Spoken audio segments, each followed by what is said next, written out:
Sisi hatuna republic tena, lakini hatukuogopi. We don't fear you. Tunakuambia ukweli, si ndio?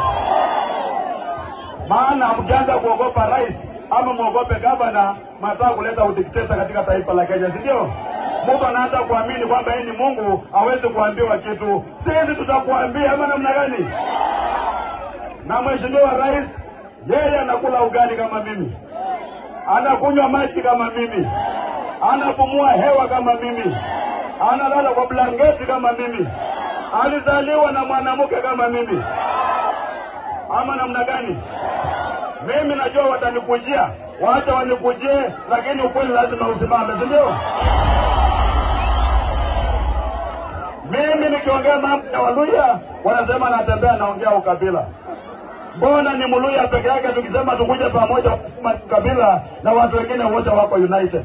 Wanakuwa united kutawala sisi, walafu tunaendelea kugawanyika. Nyinyi Waluya mtakubali kuendelea kugawanyika?